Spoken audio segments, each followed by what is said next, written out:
अब हम देख रहे हैं ग्राफ ऑफ लीनियर इक्वेशन, मतलब हम हमारी लीनियर इक्वेशन को पिक्चराइज करने की कोशिश करेंगे, जिसके लिए हमें जरूरत पड़ेगी एक कार्टेशियन प्लेन की।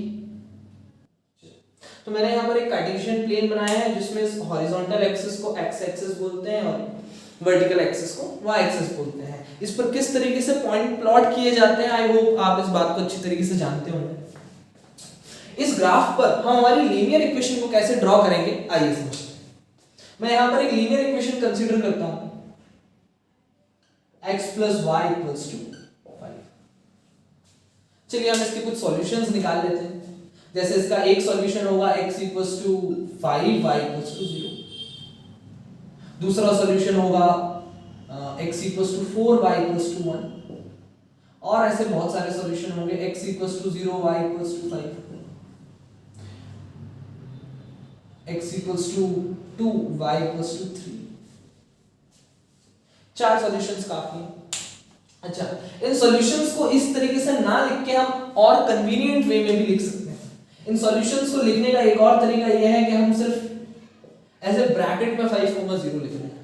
देखिए ये स्टैंडर्ड सेट है कि जो पहले वैल्यू लिखी जाएगी उसको x की वैल्यू बोला जाता है, जो बाद में लिखी जाएगी उसको y की वैल्यू बोला जाता है। ठीक है, तो हम इसमें कंफ्यूजन वाली बात नहीं है कि इसमें x क्या है y क्या है। जो पहले लिखा जाता है वो x होता है और जो बाद में लिखा जाता है वो y लिखा जाता है, y होता है। ये कुछ स्टैंडर्ड्स है, इनको सेट किया गया है ताकि हमें इन चीजों को पढ़ने में बहुत ज्यादा परेशानी ना हो। इसी तरीके से इस सॉल्यूशन को हम लिख सकते हैं 4,1, इस सॉल्यूशन को लिखा जा सकता है 0,5, इस सॉल्यूशन को लिखा जा सकता है 2,3। अब हम क्या करने वाले हैं, अब हम इन सॉल्यूशंस को इस प्लेन पर कोऑर्डिनेट्स की तरह यूज करेंगे। क्या हम कोऑर्डिनेट्स का मतलब समझते हैं? कोऑर्डिनेट कुछ ऐसे लिखते हैं x, y।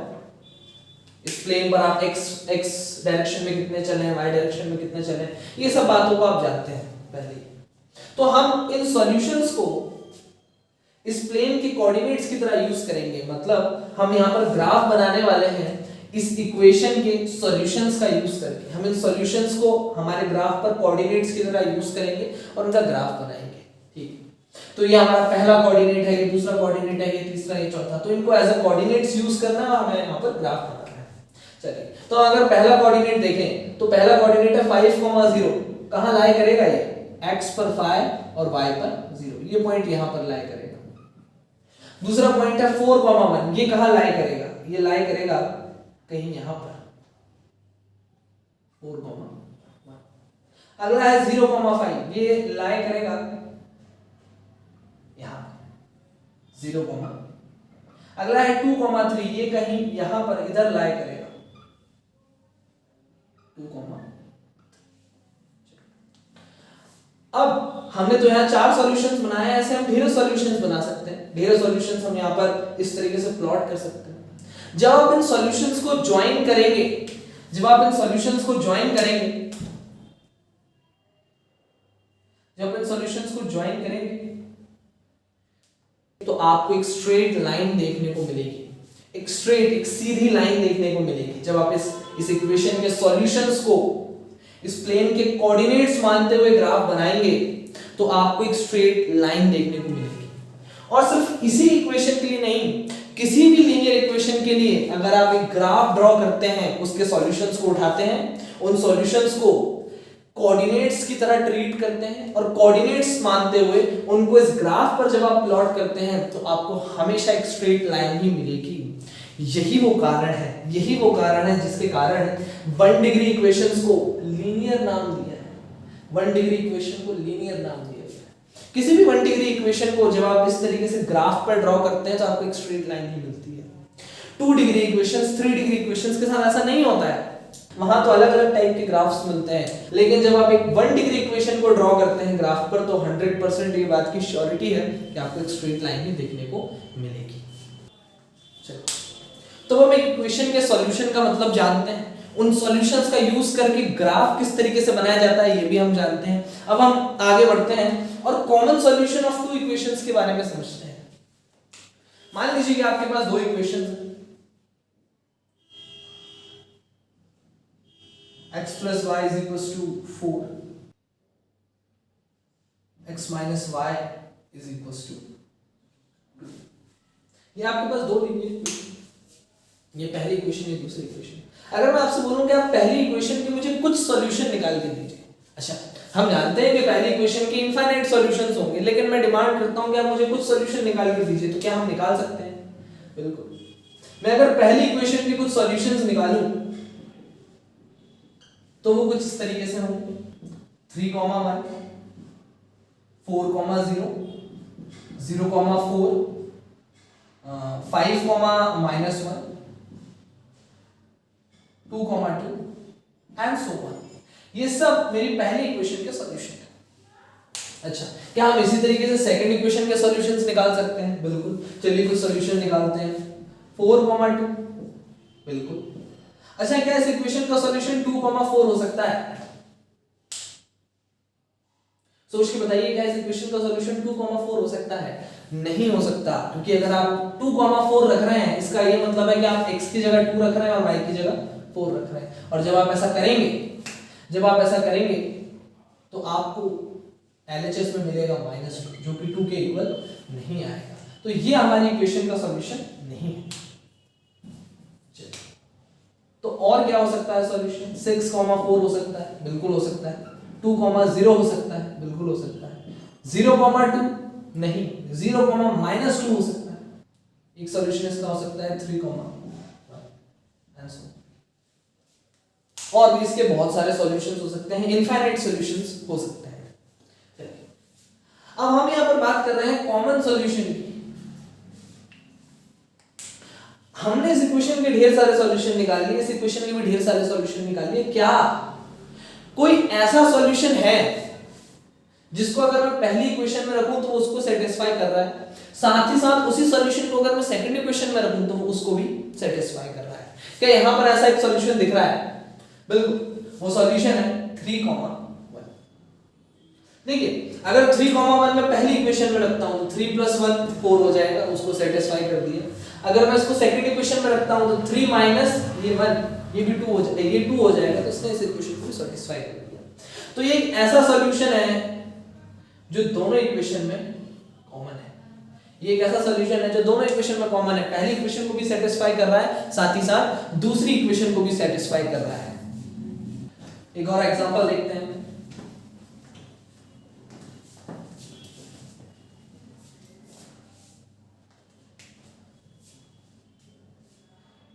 इक्वेशन है 2x + y = 7 और x - y = -4। क्या आप सोच सकते हैं एक ऐसा सॉल्यूशन जो पहली इक्वेशन को भी सेटिस्फाई करे और दूसरी इक्वेशन को भी सेटिस्फाई करे? मैं आपको इनके बीच का एक कॉमन सॉल्यूशन बताता हूं। इनके बीच का एक कॉमन सॉल्यूशन होगा 1, 5। देखिए, अगर आप पहली इक्वेशन में x की जगह 1 रखते हैं और y की जगह 5 रखते हैं तो वो इस इक्वेशन को सेटिस्फाई करेगा। इसी सॉल्यूशन को अगर आप सेकंड इक्वेशन में भी रखते हैं तो ये सेकंड इक्वेशन को भी सेटिस्फाई करेगा। ये इन दोनों इक्वेशन का कॉमन सॉल्यूशन है। एक और एग्जांपल मैं देता हूं।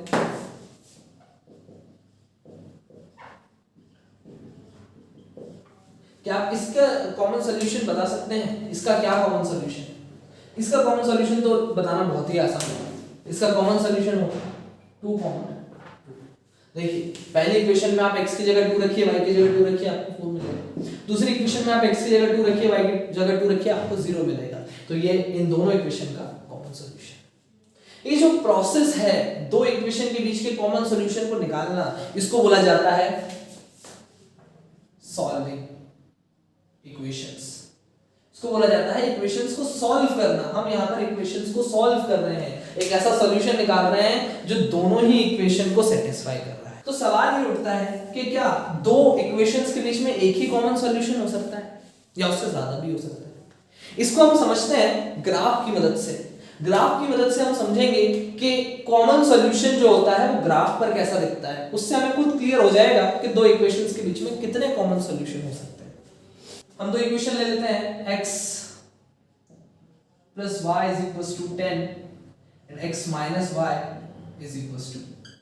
ये मैं बहुत सिंपल इक्वेशंस ले रहा हूं ताकि हमें ये जो कॉन्सेप्ट्स है वो बहुत ही क्लियरली समझ में आ जाए। क्वेश्चंस जब हम करेंगे तो लेवल उनका अच्छा होगा, बहुत अच्छा होगा, बट फिलहाल के लिए मैं इक्वेशंस बहुत ही सिंपल कंसीडर कर रहा हूं। चलिए, तो ये दो इक्वेशंस हैं, मैं बनाने वाला हूं दोनों इक्वेशंस का ग्राफ। तो सबसे पहले हम पहली वाली इक्वेशन की कुछ सॉल्यूशंस निकाल लेते हैं। 5, 5, 6, 4, 2, 8, 8, 2। इसी तरीके से मैं दूसरी इक्वेशन की भी कुछ सॉल्यूशन निकाल लेता हूं। 4, 2, 2, 0, 6, 4, 7, 5। तो यहां पर मैंने दोनों इक्वेशन के कुछ सॉल्यूशन निकाल लिए हैं। अब हम इन सॉल्यूशंस को इस ग्राफ पर प्लॉट करेंगे।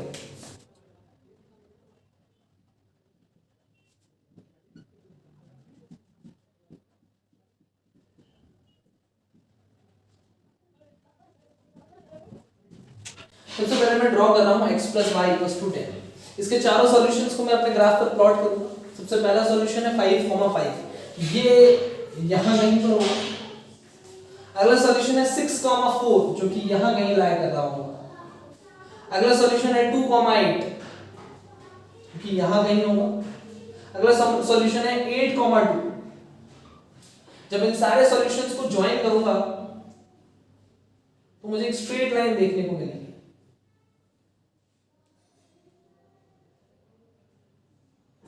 मुझे एक स्ट्रेट लाइन देखने को मिलेगी और यही हमारी पहली इक्वेशन का ग्राफ है। x + y = 10। इसी तरीके से मैं दूसरी इक्वेशन को भी ड्रॉ कर लेता हूं। x - y = 2। इसका पहला सॉल्यूशन है 4, 2, जो कि यहां कहीं लाई कर रहा होगा। दूसरा सॉल्यूशन है 2, 0, जो कि यहां होगा। तीसरा है 6, 4, जो कि यहां लाई कर रहा होगा। अगला है 7, 5, जो कि यहां कहीं लाई कर रहा होगा।